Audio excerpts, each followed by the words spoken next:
Hit like and subscribe. You're watching the Marc Lamont Hill official YouTube channel. Hit like and subscribe. You're watching the Marc Lamont Hill official YouTube channel. Hit like and subscribe. You're watching the Marc Lamont Hill official YouTube channel. Hit like and subscribe. You're watching the Marc Lamont Hill official YouTube channel. Peace, family. It's your brother, Marc Lamont Hill. Welcome to Night School. Every night here on the Marc Lamont Hill official YouTube channel, we hold Night School, where we break down the most controversial topics, the most engaged debates, the most pressing conversations going on in the world today. And tonight is no different. I'm excited to be here with you all, family. It's a long day, but it's a good day, yo. Today we recorded the Joe Budden podcast. Today's the day where I do a lot of recording. We were literally on air for, I don't even tell you how many hours it was, but it was worth it, man. It was a bunch of great tapings. You can check them out tomorrow. You can check them out tomorrow on the network, on the Joe Budden Podcast Network, Patreon. People can catch it tomorrow. That episode, it was something, man. A lot of interesting stuff going on in the world. We talked about a lot of it. But beyond that, I got some stuff to talk about here on Night School, and I'm glad to see you all. Hope everybody had a good weekend. Hope everybody had a good Monday. And now we go into Tuesday. The world's still on fire, y'all. The world is still on fire. We talked about it last night. We talked about some more tonight. Shout out to everybody who we got people coming in from Philly, by the way. I'm sorry. Shout out to Shayla. Shout out to Jacqueline. Shout out to Zakia. Not all these people from Philly. Some of these people are just joining us. John Hill, shout out to you. Maybe you family. Steve, yes, you caught us live. Isn't that dope, man? When you catch us live, it's a beautiful thing. It's a beautiful thing. It's a beautiful thing. Anyway, and Rolando, this shirt, it's funny. I don't even know where I got this joint from. I've had it for a minute, but I decided to actually wear it today. I was wearing a hoodie all day, and then we ended up having not a contest, but we just ended up having a round of bench pressing today on the JBP, and somehow I ended up rocking this shirt. So I have to figure out how that happened. But anyway, I'll find out where I got this. This isn't an Uncle Bobby special, but I got this somewhere. I'll let you know where. Anyway, y'all, a lot going on in the world tonight, and we want to cover a few big stories. Of course, we're going to give you some more info on the Diddy trial and what happened when Cassie's mom took the stand. We're also going to talk about what's going on in the NBA with Caitlin Clark and Angel Reese. It got intense this weekend, and it's only gotten more intense in the last couple of days as more people are weighing in on what happened, which should have been a small thing in my mind, but it grew quite large between Caitlin Clark and Angel Reese. And then we got other stuff. I'll take some live Q&A from you. If you have a question, please drop it in.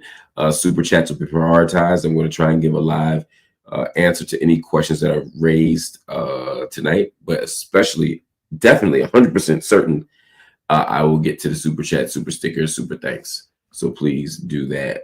By the way, we are very close to having 200,000 subscribers. It's not a million subs, it's not 10 million subs, but 200,000 is not a small thing. We're 3,000 shy of that. So if you have not hit that subscribe button, family, please do it. Somebody said, Zakia, see, she said, did Melissa Ford win the bench press? She is in better shape than the rest of us. That's true.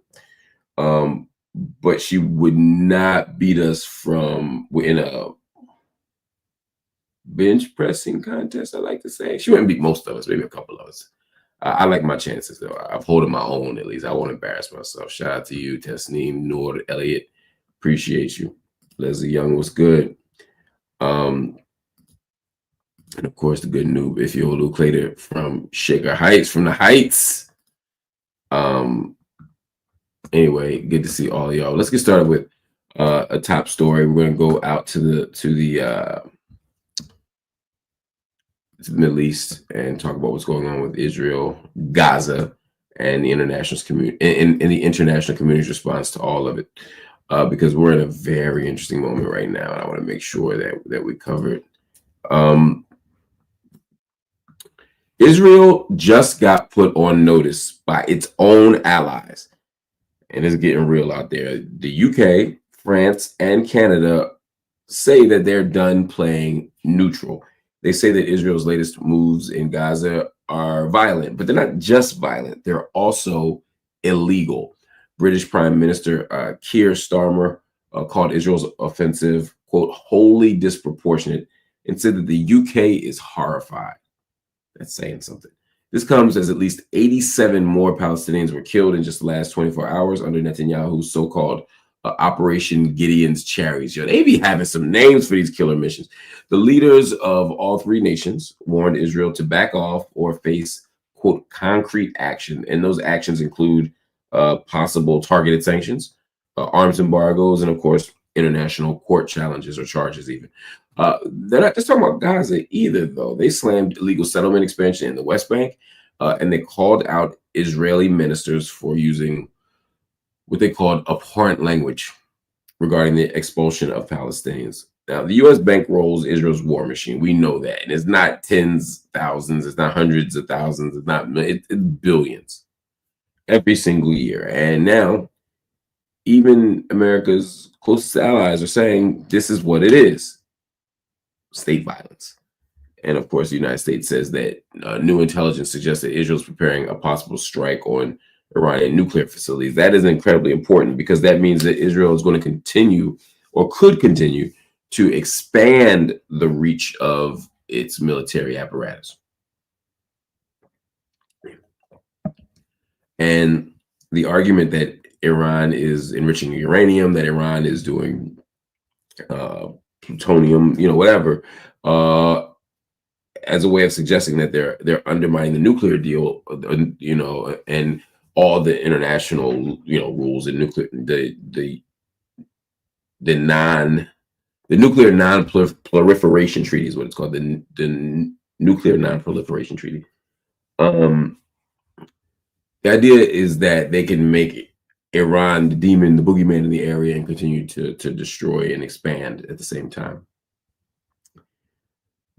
But it sounds like the international community is starting to react differently now. I don't have any romantic ideas. I don't have any naivete or idealism around how the West is operating with regard to Israel or Palestine or the rest of the geographic and political Middle East. I get that it ain't what we think it is. However, the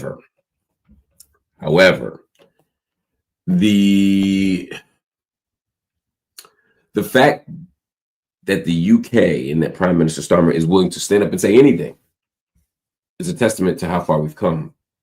And by we, I don't mean the United States. I mean we grassroots activists, we freedom fighters, we peaceniks, we who say this cannot continue. We're starting to see dents. We're starting to see progress. And I just want y'all to know that it is happening because of you. Palestinians are dying by the dozen every single day. They're being tortured and incarcerated. They're being dispossessed every single day. We have to do something about it. And the fact that the people who do the funding are saying, hey, this is horrific, tells you something. Because the UK, the British Empire in general, historically, it has been so responsible for violence, so responsible for dispossession, not just in the Middle East, but throughout the continent of Africa, etc. We know all of that. And they're not shy about it. So if they say, yo, this is too far, that's telling you something. That is absolutely telling you something. So we'll continue to watch that story and figure out what the heck is going on and whether the United States and the UK, etc., are ready to hold Israel accountable, or whether this is just some good PR. We'll find out. In the meantime, I want to send a shout out really quickly to AJL, who just became a member and joined the channel. Thank you so much. We're so grateful. I also want to thank the young legend Pink Highlighter, who for the last couple of weeks has been showing up and showing out. I don't know who you were beforehand, but whoever you are now, we're grateful for you. All right, Pink Highlighter, thank you, thank you, thank you. I also want to shout out Will for dropping this super sticker in. We're so grateful for your generosity. Same for you, Pink Highlighter, and of course you, AJL. We're grateful, we're grateful, we're grateful. Your brother here is tired, so please understand I'm going to be here for a good time, not a long time. And I just want to be honest with y'all about that because I am tired. But let's get to it. We got work to do. Angel Reese just called out the hate. And now the WNBA is officially on the case. Okay, on Saturday, we've talked a lot about this. On Saturday's matchup between the Chicago Sky and the Indiana Fever, fans and players say that they could hear racial comments being directed towards Angel Reese.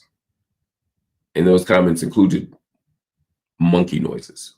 Now, the league is investigating. They're in the midst of an active investigation. They've even issued a statement that some say doesn't go far enough. I'll just say that. But today, Reese said, I think that WNBA and our team have done a great job supporting me. It's tough, but my support system is strong, and I am loved by so many. Shout out to her for that statement. The Sky and the Fever are going to face each other 3 more times this season, so expect fireworks. And to make matters worse, the men have jumped in. Men, I'm glad you're covering this sport. I'm glad women's basketball is getting the coverage it deserves. I just want us to have some, I don't know, sometimes I feel like we major in the minor, as I say. And that's my women, it's my men, particularly men who work at these networks, the execs, but we'll talk about that another time. ESPN's Ryan Clark lit RG3 up. I'm talking about Robert Griffin III, sort of a bust out of the Washington Redskins as being considered an extraordinary college player. But anyway, he called out Griffin for critiquing Reese while being married to a white woman. I want you to hear what Ryan said, but first I want you to hear what RG3 said, because obviously that's the key. Check this out. This is in response to the foul and all the stuff we saw the other night. Angel Reese hates Caitlin Clark. It's staring us all right in the face, but people are afraid to say it. Won't answer questions about Caitlin Clark. Gets mad when people praise Caitlin Clark for the explosion of popularity around women's basketball. Celebrates when her teammates flagrantly foul Caitlin Clark. Goes after and tries to punch Caitlin Clark after a routine make them earn it foul after Angel Reese fouled Aaliyah Boston with a push in the back that was not called. That's not just hate. That's jealousy and resentment. And he goes on and on. RG3 is making me yawn. But he goes on and on to break down his whole case for how Angel Reese hates Caitlin Clark, which I think is problematic language to use. I think it's unfair as well, but I think it's deeply problematic language. And it reiterates this idea of almost irrationality, uncontrollable emotion, violence to Black women that I don't think is necessary. And Ryan Clark was basically saying, yo, this critique is too far. But he didn't just say the critique was too far.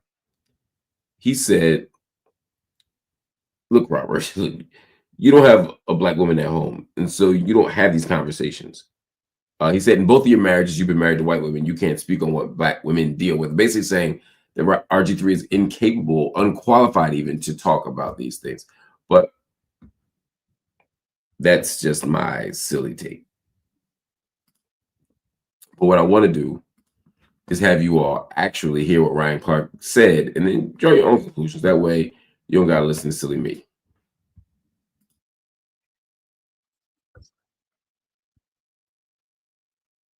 One another. RG3 called what Angel Reese did hate. He said you could see the hate on her face for Caitlin Clark. I'm not really sure when we moved in to being able to read the expressions of a person and know their intent. He does understand hate because I think he also understands the hate of self. When you look at the play, which is all we can speak to as professionals, Angel Reese pushed one of her teammates. Caitlin Clark had a hard foul, which is part of basketball.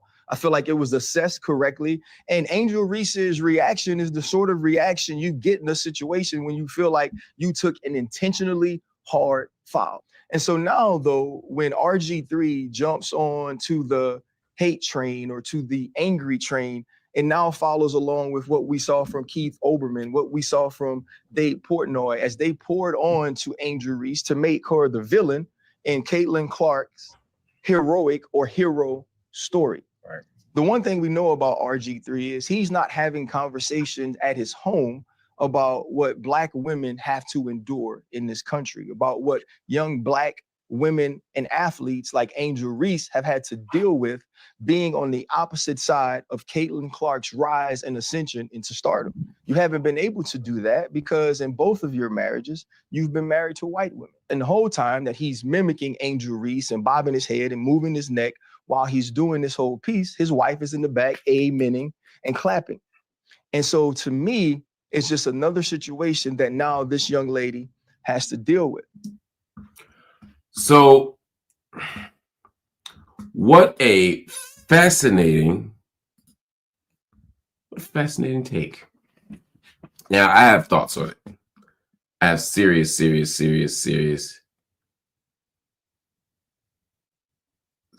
thoughts about this. First, I think that there's a way that RG3 absolutely is reaching too far in his criticism or assessment of Angel Reese. Angel Reese, I don't know if she hates Caitlin Clark or not. I don't think she does. But even if she did, we don't have the evidence to support it. So I think RG3 is overreaching there. I think, again, by making it sound like she's just obsessed with it, makes Caitlin Clark the center of attention. It makes Caitlin Clark the object of desire. It makes Angel Reese the jealous, irrational, bitter Black woman. It plays into all these tropes. And like he said, you're over there snapping your neck, rolling your eyes, sort of mimicking Angel Reese in ways that play into stereotypes.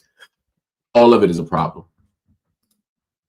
I happen to agree that Angel Reese overreacted on that foul, but a lot of people overreact on fouls, right? NBA players overreact on fouls all the time. And Angel Reese does need to be accountable for the fact that she just pushed Aaliyah Boston on the play before, if you saw the game. So again, I think Angel overreacted, but I think that's just what players do. Every player in all the pro leagues now act like they got shot every time they take a foul. I don't think Caitlin pushed her particularly hard either. I think that was a flop. But all that was standing, people have a right to be frustrated in a basketball game. So let's not demonize Angel Reese for that. However, what RG3 is doing is just so much further than that. And so when Ryan Clark is saying, look, you're not just criticizing her, you're attacking her, and it's coming from a bad place. And he makes a hell of a case for RG3 and his own obsession, allegedly, with whiteness. He's saying, you make fun of, you used to walk around the street telling someone how you love milk, i.e. you love whiteness and white women. Both of your wives have been white. You know, you play in the anti-Black stereotypes all the time on your social media. I mean, these are all legitimate talking points, points of critique of RG3. I get that. At the same time, there's a way that bringing up who he's married to and that he comes home to a white woman feels like a cheap shot. It feels excessive. It feels unnecessary. Not because there's not a legitimate critique about Black men who marry white women, but because his point could have been made without getting into what RG3 does at home, because it's also oversimplifying things. You could be married to a white woman and have Black sisters, Black friends, Black mama, all the things that will give you insight into how to think about Black women and girls and femmes. And I'm not defending RG3. Again, I think RG3 does cornball shit, and I think he does obsess about whiteness, and I think he does side with whiteness against his own people all the time. I think he exploits his white wife in the videos, and they exploit each other, I should say. You know, I mean, even with the how to get a better booty, how to get white women with booty stuff, all that is bullshit, and it plays into a bunch of racial stereotypes that are anti-Black and anti-Black women and misogynoirist.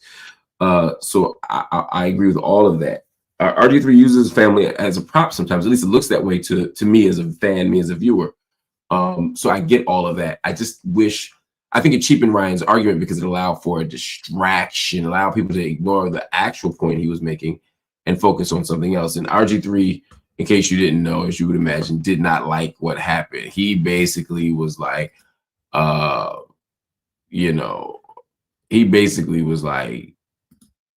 Ryan crossed the line, that there are things you can do, things you should do, and things you didn't, you shouldn't do. And on his Twitter or X account, he goes in all about, I gave first of all, this is pinned to his account.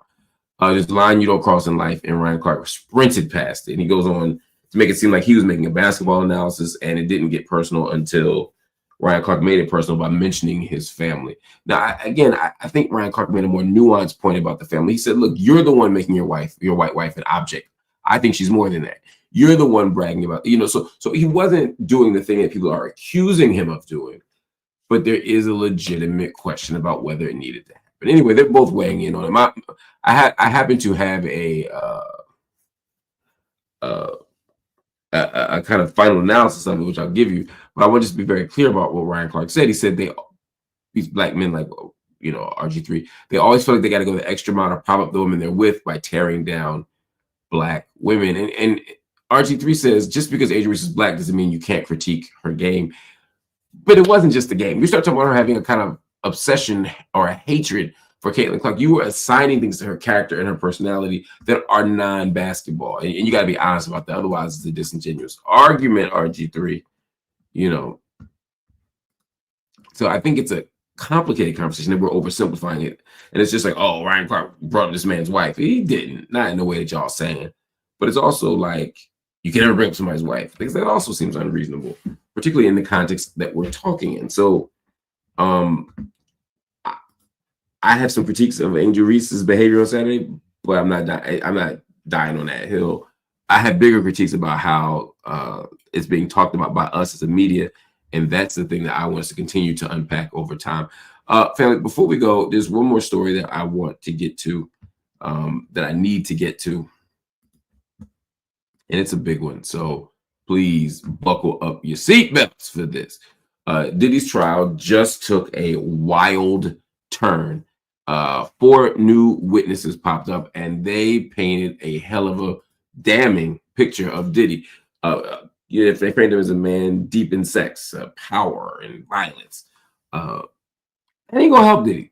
David James, his former assistant, said he walked away from Diddy after seeing him grab 3 guns to roll up on Suge Knight. Interesting story, if nothing else. Said it felt like a hit was about to go down. Then Cassie's own mom, Regina Ventura, told the court Diddy threatened to leak sex tapes of Cassie if she didn't pay up $20,000. She even snapped photos of bruises on Cassie. And it didn't stop there. A male stripper named the Punisher, Jesus, said he was hired for as many as 12 free golfs with Cassie and Diddy.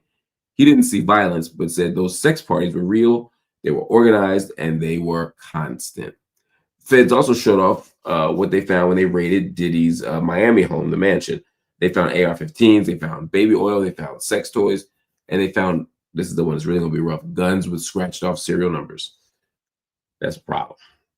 The real case, the case that got us here, it's about sex trafficking. Prosecutors say escorts were flown across state lines just to have sex with Diddy. And that, I mean, honestly, that's all they need to get him under the Mann Act. So I think they got Diddy dead to rights. It's just a question of whether there's going to be jury nullification or whether the prosecutor just, lightens up given the context. Anyway, next up, more from the feds and testimony from Kid Cudi himself, who Cassie was dating when everything hit the fan, whose car mysteriously blew up when, it was made clear that she was dating him. I mean,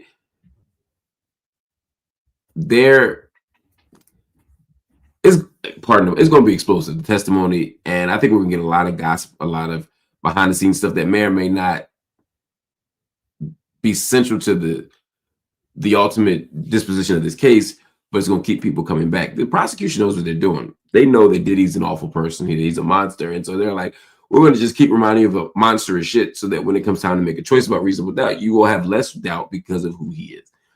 I'm not going to get into the whole legal part of it because I'm not a lawyer. But what I will say is I understand both sides' strategy. I'm just not sure if it'll prevail for the defense because, by the letter of the law, it looks like they got him dead to rights already. But anyway, family, thank you for watching Night School tonight. I got to go.